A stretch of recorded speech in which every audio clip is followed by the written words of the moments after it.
Tinoda kutenda Mwari wamasimba ose mangwanani ano nemukana uno wavatipa wokuti tigoverane izwi raMwari.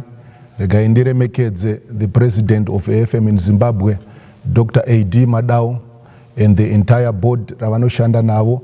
Ndoda kuti zvekare nditende ZBC nemukana uno wekuti tishumire ivhangeri kuZimbabwe. Ndoremekedza zvekare vose vakatitarira mangwanani ano vari kutiona. Mwari verugare vakuitirei zvakanaka.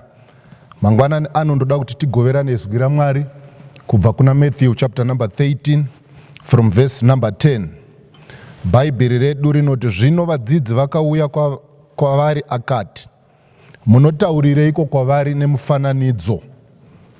Iye Jesu akapindura akati kwavari, ndinotaura navo nemufananidzo nekuti kwavari havana kupiwa kunzwisisa zvakavanzika zveushe hwokudenga, asi kwamuri makapiwa kunzwisisa. Nokuti ani nani unazvo uchapiwa ave nezvakawanda, asi ani nani usina uchatorerwa nezvaainazvo.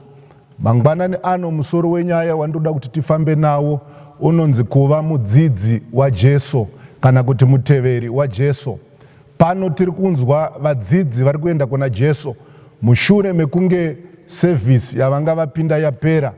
Jesu apedza kuparidza, vanhu vaenda kudzimba.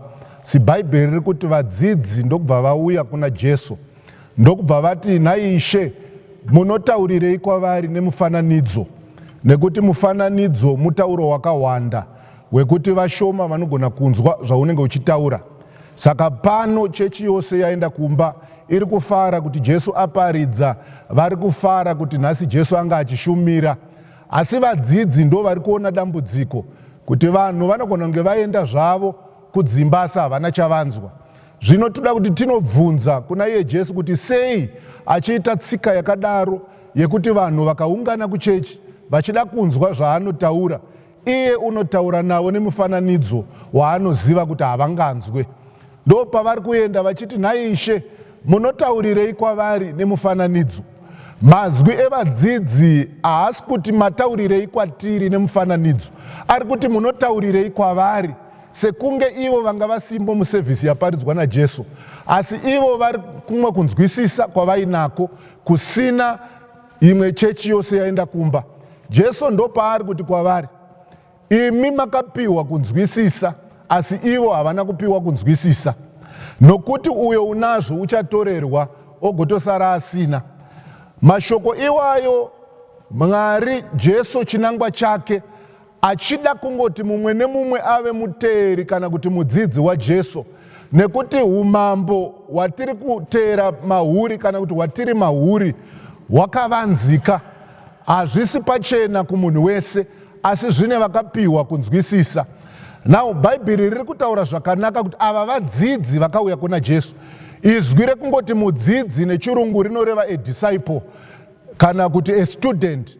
Now Jesu ari kuti kwamuri imimi makapiwa kunzwisisa nekuda kwokuti mune zvamakasiya kana kuti mune zvamunopa muchiteera Jesu, naizvozvo mune kunzwisisa kwamakapiwa kuti muzive zvakavanzika zveumambo. Ndinotenda kuti mwana wose wechikoro ane zvinhu zvaanorasikirwa nazvo kuti agozonyora maexams ake agozopasa. Number 1, pane school fees inobhadharwa, pane mauniforms anotengwa, pane mamodules anoda kubhadharwa, pane usiku hwakawanda hunoenda mwana achiverenga. Izvozvo zvose zvinoita kuti uve mudzidzi kana kuti a student. Now ndo zviri kunzi pano naJesu, imimi makapiwa kunzwisisa nekuti makasiya zvose zvinofadza zvenyika, makaramba zvimwe zvamaifanira kunge muri kwazviri, mukasarudza kuteera Jesu, mukasarudza kufamba neni. Ava vanouya kuchechi kuzovaraidza nguva, vanongouya kuchechi vonzwa voenda, havana chavari kuda kurasikirwa nacho kuti vadzidze kubva kwandiri. Saka ivo havana kupiwa kunzwisisa zvakavanzika zveumambo. Hakuna mambo, hakuna kingdom inoisa zvinhu zvayo pachena kuti munhu wese azvione. Zvoreva kuti chero tose tine access, tine mukana wekuwana Bhaibheri, asi vashoma vanogona kunzwa zvarinotaura. Pano vadzidzi vari kuti Ishe vanhu vaungana zviro kwazvo, vanhu vane mwoyo wekuda kuuya kuchechi kuzonzwa muchiparidza, asi munotaura kwavari nemufananidzo. Jesu obva ati haisi nyaya yekungouya bedzi, asi inyaya yekuti kana wauya wazvipa here nemwoyo wako, warevesa here nepfungwa dzako nesimba rako rose kuti utsvake zviudzamu nezvakavanzika zveumambo hwaMwari. Jesu ari kuti imi makasiya misha yenyu, imi makasiya mhuri dzenyu, makasiya zvinonakidza zvenyika ino, mukasarudza kutevera, mukasarudza kufamba neni. Tarirai, mwanakomana womunhu haana pekuisa musoro. Mwanakomana womunhu unongofamba zuva rimwe nerimwe, asi imi hakuna musi wamakati taneta. Saka kwamuri makapiwa kunzwisisa zvakavanzika zveumambo hwaJesu Kristu kana kuti zveumambo hwaMwari, asi ivo kwavari havana kupiwa kunzwisisa ikoko. Why? Nekuti vanouya kuchechi for entertainment. Vanongouya kuchechi kuzovaraidza nguva. Kana vanzwa Jesu vanonakidzwa nekuparidza kwaJesu, havaropafadzwe nekuparidzwa kwaJesu, vanonakidzwa nekuparidza kwaJesu. Saka pavanouya, vanouya kuzotsvaka zvavanoda zvinofadza mwoyo yavo nenzeve dzavo. Pamwe pacho unonzwa Jesu achitoti kuwanda kwevanhu havana kuuya kuzonzwa ivhangeri, vauya vainga chingwa chandakavapa nezuro mushure mekunge amboita munana wokuwanza chingwa. Now pano pataverenga pana Matthew chapter number 13, bhaibheri mukariverenga kubva pavhesi number 1, Jesu zvinonzi vazhinji vakaungana kwaari vakamugombedzera kuti Ishe tinoda kunzwa ivhangeri. Jesu ndokubva aparidza kune vanhu vauya nemwoyo yavo, vasina avakoka asi vauya vega vachida kunzwa Jesu achiparidza kwavari. Ndo paanosumudza muromo wake otanga kuparidza nemufananidzo. Anotaura mufananidzo wemurimi achitaura kuti kune mumwe murimi wakaenda ukanokusha mbeu dzake, dzimwe dzikawira pavhu rakanaka, dzimwe dzikawira parukangarabwe, dzimwe dzikawira muminzwa, dzimwe dzikawira panzira, dzikanhongwa neshiri dzikaenda. Apedza mharidzo yake, Jesu kwakutopedza sevhisi iyoyo, kwakutodhisimisa vanhu, kwakuenda kumba. Asi dambudziko rakanoitika kuvadzidzi kuti tanzwa hedu chechi yanga yakazara, asi vanzwa zvaparidzwa naJesu vashoma. Ndo kuenda kwavakaita kuna Jesu pavhesi number 10, vakati Ishe munozviitirei kuparidza kwavari nemufananidzo? Jesu akati zvose zvandiri kuita izvi ndiri kuzviita nekuti zvakaprofitwa naIsaya kuti vane nzeve asi havanzwi, vane meso asi havaone.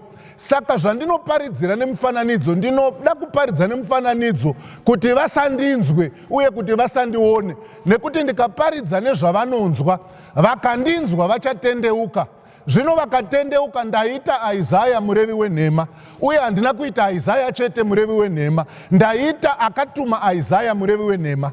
Saka Jesu ari kufamba ari murume ane mazwi akataurwa iye asati auya, aari kutsika mutsoka dzawo to make sure kuti pose pandinozoenda pamuchinjikwa ndichiti tetelestai kana kuti zvapera, ndinofanira kugona kuziva kuti izwi rimwe nerimwe rakaprofitwa pamusoro peupenyu hwangu razadziswa. Vana baba nanamai, vakomana nevasikana, ndinokukurudzirai mangwanani ano kuti ngativei vateveri vaJesu. Pose patinoenda kumakereke edu akasiyana siyana, donzvo redu nechinangwa chedu ngachive chekuti timuzive nesimba rake rokumuka kubva kuvakafa. Timuzive iye Jesu ndiye mambo wamadzimambo naishe wamadzishe. Kuungana kwedu kwose kwatinoita nezvose zvatingaita muupenyu huno, tinoraramira iye, uye kuda kwake ndiko ngakuitwe pasi pezuva. Ndinorangarira rimwe ramazuva vadzidzi zvekare vauya kuna Jesu vakati, Ishe tidzidziseiwo kunamata sezvakaita Johani wakadzidzisa vadzidzi vake kunamata. Ndinotenda kuti vadzidzi nguva zhinji chavaida kudzidza kubva kuna Jesu, chavaida kuona Jesu kararamiro kake nekafambiro kake nekatauriro kake. Ndinotenda kuti chiKristu chedu chakanyanya kuungana padzidziso dzevaapostora, zvose zvavakaona nezvavakanzwa. Ndo zvandinotenda kuti pamazuva edu tigone kubata tsika idzodzo neshoko iroro. Mwari werugare vagotiropafadza. Kune kunoendwa vadikani, kudzidza kwose kwatiri kuita, tine kwatakananga, tino kwatiri kuda kuenda. Kwaakati iye, ndinoenda kuna Baba kunokugadzirirai pekugara, ini ndigozouya ndokutorai.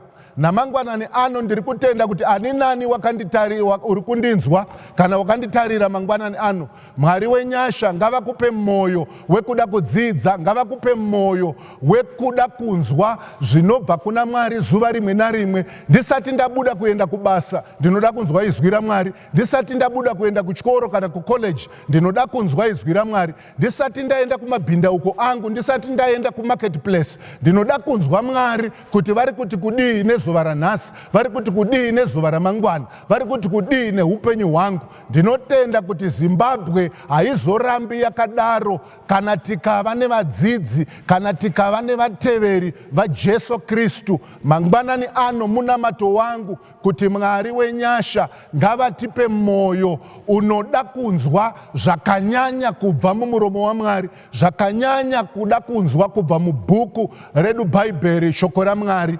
Mwari wenyasha mangwanani ano ngavatikomborere, ngavatiropafadze, vatiitire zvakanaka. Zita raJesu rirambe richikudzwa, mazita evanhu aderedzwe, zita raMwari wedu rikudzwe, zita raJesu risimudzirwe. Ndiri kutenda kuti ndiri kutaura nevadzidzi, ndiri kutaura nevateeri vaJesu Kristu. Ani nani unoteera Jesu unoonekwa nekatauriro kake, unoonekwa nekafambiro kake, unoonekwa nekapfekero kake, unoonekwa nekadyiro kake. Zvose zvinoitwa naKristu ndizvo zvanditoshuvira, ndizvo zvatinoshuvira kuti tinge tiri. Vana baba nanamai mangwanani ano ngatifambei mufambiro waita Jesu, ngativei nemutauro waitaurwa naJesu, ngativei nezvose zvinotifananidza naJesu, kuti tinzi maKristu, izita rinonzi avo vakafanana naKristu. Nazvino ndiri kutenda kuti Zimbabwe